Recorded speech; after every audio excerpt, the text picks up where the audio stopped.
The transformation is astonishing. A lot of people are shocked from a technocrat, you know. How is it that you transformed and now you want to be a politician? Well, I think for me it was circumstances. You know, I don't think it's something that I planned, but I've been home for quite a while now. And during this time when I've been at home, there have been quite a number of consultations with various parties. I'm sure you know that I had thought to run in Nairobi. Yes.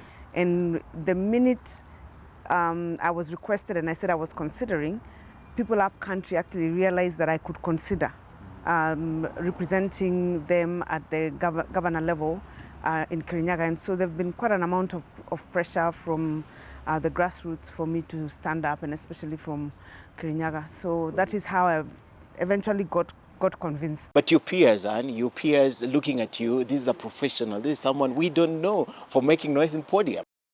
I don't think politics is about making noise in podiums. I think politics is about leadership and about change. There's a process to get there which scares many people who are professionals, but I think the best people in leadership are professionals, if you ask me. There is the process of having to get there, the campaigns, which usually scares most of those of us who are professionals, and I won't lie that we are not apprehensive about it, but we will do it because we are looking at the end, which is to get into office to make a difference.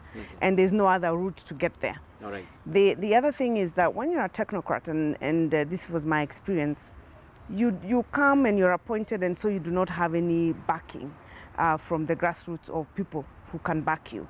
And so it's very difficult to actually make a change, and that, I'm sure, is one of the things you might want to ask today. But I think it's important that for any leader who gets into office, even at the technocrat level, to have a certain level of political backing from the grassroots, because that gives you the strength to stand up against odds, because as a leader, circumstances sometimes get you to a place where you need to do that. But you had to consider this right from the beginning, because immediately people thought that you're going to run for governor, you're going to run for governor of Nairobi. But suddenly there's that change, and now you're looking at Kirinyaga. What informed this, apart from the demand from the grassroots, in your conscience, where were you best suited? You know, I'll be very honest. I thought I would want to run for Nairobi. Then I was actually, because the first time I'm entering politics, the advice that I've been given, and also from back home, is that first build a support base at home, you know, that you can rely on. And I think that is, for someone entering into politics, would be, for someone like me, a little more reasonable. You know, you also consider where it is that you would have the greatest impact, and what it is that you want to do during your tenure. How will I be useful? How best can I contribute? And for this point in time, I think I would contribute best if I served the people of Kirinyaga. Okay. I mean, in future, who knows? Okay. And others would argue that you chickened out, because look at Nairobi, it's crowded. Jubilee gave you a golden membership card. Look at the field, it's crowded. And probably the politics of belonging, you were scared of Nairobi. I don't think so. Anyone who knows me knows I'm not a coward. It wasn't about being scared. But there are certain practical things that you consider. I have said one thing, that it's important you have a grassroots support and a base, you know. And I didn't feel that I have that kind of support base in Nairobi yet. Okay. The second thing is that in Nairobi, you need quite an amount of resources. You also have to figure out where you're going to get it. If you look at the numbers that the IEBC released recently on estimations of what elections would cost, you also look at yourself and say, can I afford it? Even if I want to, would I be able to afford a campaign in Nairobi? I don't think so. And then there are also, what is the support looking like? You know, Nairobi is not very predictable, so to speak. And so it wasn't an issue of chickening out. You reason, you look, and a governor is a governor.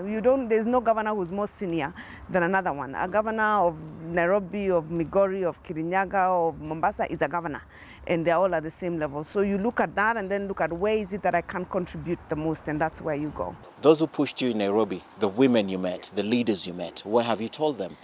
To bear with me.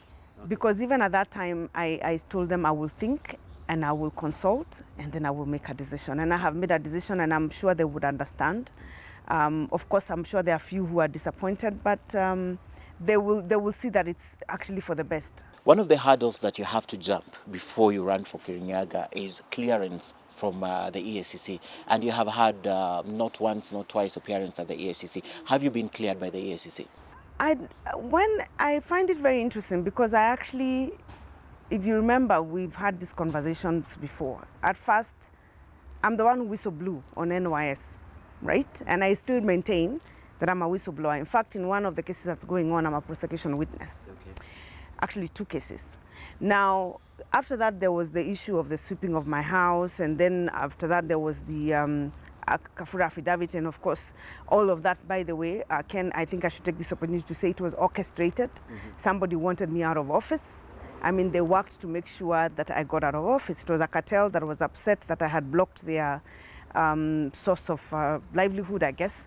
And they fought very hard. And we can see that now coming out. I mean, every day there is a new angle to the National Youth Service. You haven't had me mentioned anywhere, not in the auditor's report, not anywhere, other than the Kafura affidavit, which I believe is in the tail end of investigations, and EACC should be able to tell us. So if you ask them, they say it's not like there is a direct clearance as such that you're waiting for. Okay. You know, but my lawyer has written 3 times to EACC to ask for an update. We are waiting to hear what they say. We hope that there'll be a formal one so that questions like those don't come up again. But from where I sit, there's absolutely nothing. I mean, anyone who knows this was a pure witch hunt, from those who didn't want me in office because of 2 things. One, they were uncomfortable with my delivery. What we achieved in 3 years was made quite a number of people uncomfortable, and of course some people jumped in because of course their gravity in being blocked. So just that. So I don't think there's anything that would stop me at this point in time. Direct clearance or not, they need to say you're free from allegations, right? Like certificate of good conduct, for example. You need it. But there are cases in court. I'm not in court, you know. I mean, there have 4 cases, I think, so far, or 5, if I'm not wrong. And you've seen what is happening right now, even in EACC itself. So in my view, it would be good to get a certificate of clearance, and we've asked them to give us an update, but we'll wait until they're ready and they're good to give their verdict of what it is that they have found. Assuming that you jumped through this hurdle, of course, and you transform from a cabinet secretary and now to a politician, definitely there are those things about NYS that we don't know. What did you know as Anne Waiguru about NYS that we don't know now? It is not unusual to find people who take advantage of a program. It is not. It happens in every ministry. If you read the auditor's report, you will find almost every ministry. The reason why NYS was so enlarged, so that it was the only thing that's being discussed, 791. I'm sure if you look at the auditor's report, you'll see losses of which are much bigger in other ministries or departments or parastatals. But they're not talked to in that same manner. It's because somebody wanted me out of office. It was a witch hunt that was geared to remove me out of office. So it was overplayed. They had the media on their side, and they had the resources to do it, and they managed to do it. This is not the first time you're saying someone wanted you out of office. Perhaps would you be kind enough to tell us who have you, because the time you have been outside, probably you have been looking around your circles, who wanted you out of office, and what was the purpose of wanting you out of office? Let us wait for the outcome of the investigation, especially on the Kafura affidavit. You should be able to say who it is who wanted me out of office, because even that was orchestrated by certain individuals. I do not want to preempt it because the investigation is going on. Okay, I attended a committee meeting last week, and one of the things they said is that there's a lot of money that was procured. For example, the first year, the budget was 3 million. It went to around 5, it went to 12, then it went to 22. A lot of that money was being requisitioned for, but there was no proper plan, which may have resulted into the misuse of this fund. I don't think so. I think there's a lot of exaggeration also. Yeah. I think maybe if you read the auditor's report, it will give you a clearer picture. I've just told you we moved from 0 to 80,000 youth. If you're going to have 80,000 youth in the field every day, working and earning, there's going to be a budget for it. If you're going to move an institution from 4,000 people to 30,000 people, you're feeding them every single day. It's like running a university. You're having to clothe them because they wear a uniform. You have to feed them. You have to make sure they're spending in terms of water and other utilities. I mean, you have transport, the budget will go up. And that was why the budget went up. If you look at the percentage of misuse, 15,791,000,000, it's just some individuals who decided to misuse. Let me put it that way, some. But you cannot now throw the baby with the bathwater and say this is then therefore the problem. I don't think it's something that we should be belaboring to that extent, if you ask me. But it's good the audit report has not revealed anything more than that which I had whistleblown about in the first place. And the good news is, when I whistleblowed, we actually managed to save the 800. It's just that we found that 791 had been done by the same people before. If I hadn't whistleblowed, the 800 would have also gone. So it would have been a lot more money. What I should have gotten was a pat in the back, which I didn't get. But because those particular people who were stopping got upset, that is how the situation went the way it is. And with the media coverage, I think everybody has this perception, which they will have to work very hard to undo. But eventually, I'm sure they will do that. The auditor's report alludes to the fact that there may have been even more money lost that is not within the 791 million. Would you know about that? The auditor's report talks about another figure of about 500 of businesses related to the same individuals, right? Which was also discovered. I think it has actually been discovered by the CID. Those are the companies discovered by the CID, because when you discover the company, I think they went to the registrar of companies and found all the others that are linked to that. So it is possible that there was a lot more. I don't know, because I'm not there and I'm not privy to exactly the details. They don't brief me anymore. They brief the current officer. But I think if it did, it is not anything beyond, I think they said 400? Yes, 400. About 400 or so. But you see, you'd have to verify. It's very different for the 791. 791, you prove that there was actually a theft. You know, to prove there's a theft is very different from saying that there was business. Okay. You know, saying there's business, you need to say, was there actually something delivered? First, was there a process that was followed? If it was not followed, there's a problem. Was there something actually delivered, or was it air? Now, those are two different conversations, and I think that we leave to the auditor report, and we leave that to the parliament, which is dealing with it. I think PAC is dealing with that matter, and the other investigating institutions, they will let us know. I'd like to talk about NYS finally on this issue. Is there a possibility that NYS, there's a lot that we are not being told about NYS? Is there a possibility? I don't think so. I think it has had challenges from the start.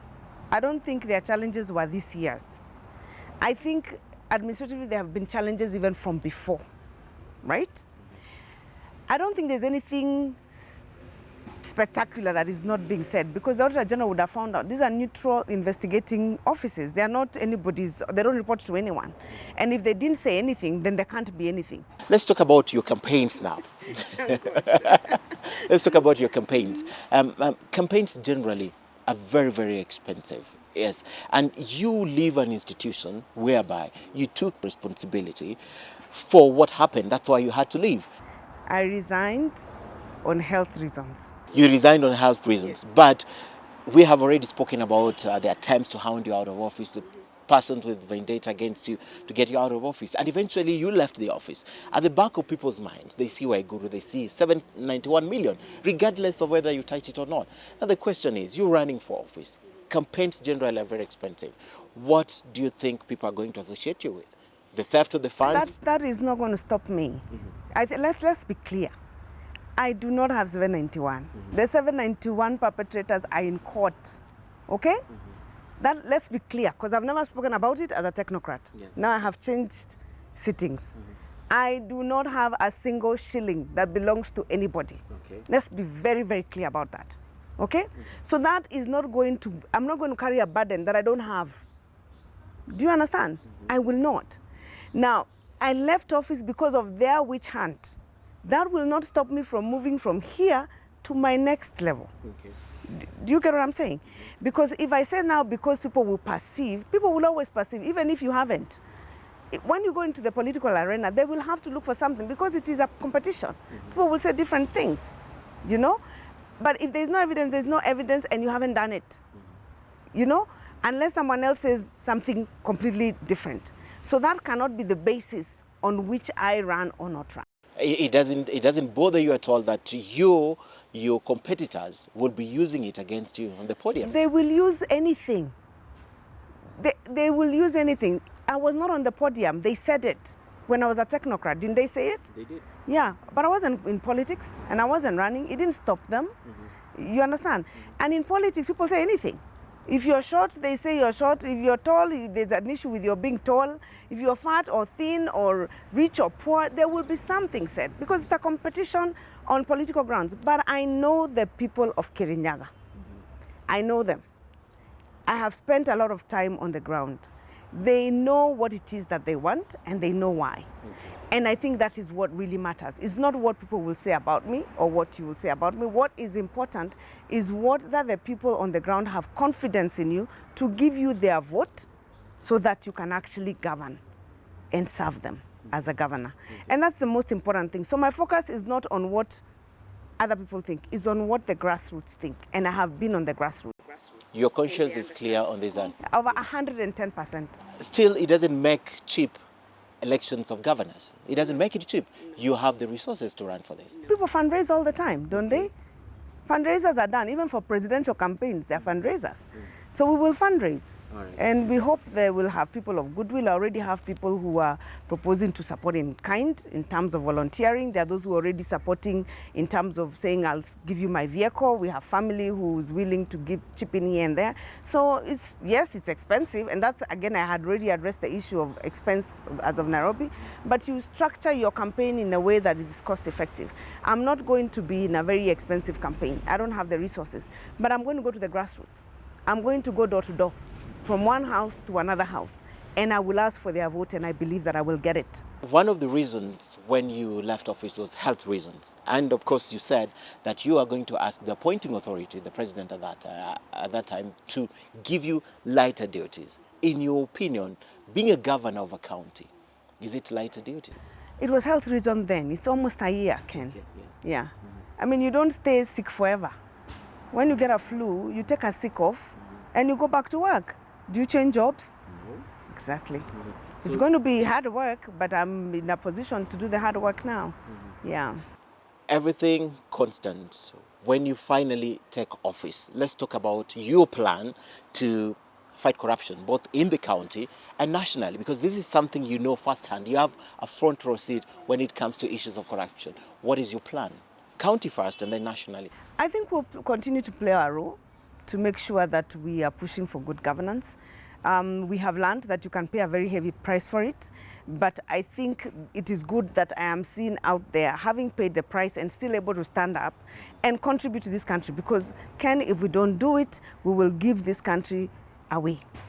Somebody has to be willing to pay the price, and I think I have paid that price. It's been a very painful, extremely painful, but I think I have also come out myself as somebody bold enough to be able to say that this has to stop. We have to use resources properly, and we have to be accountable. And I think if you ask me, I then epitomize what it is that you would want to see when you talk about fighting corruption.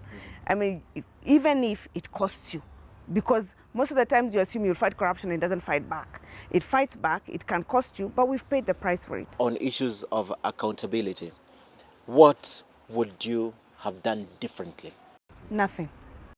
Including resign earlier on before the noise was too much? Nothing. I wouldn't have. You would have resigned the same period that you resigned? I would not have done anything differently. I would have whistleblown. I would have reported to CID just like I did, because that is what you take an oath of office and you say you will serve diligently, you know, and conscientiously. And that is exactly what I did. And you do your duty to the best of your ability. And I stayed until when I couldn't stay anymore. If I could have stayed longer, I would have, because I had done absolutely nothing wrong. And you cannot be fought and driven out of office by cartels. If we let that be a precedent in the country, I mean, where will we all be? Where will we all be? So if you ask me what I would have done differently, absolutely nothing, nothing. Okay. I think I did my best. My record speaks for itself. It made some people uncomfortable, but here we are. Maybe just as well that I did it, because I wouldn't be here running for the Kirinyaga gubernatorial seat. Thank you so much, Anne Thank you, Waiguru, Ken. for speaking to us. All right. Thank you, and all the best. Thank you. Thank you. Thank you very much.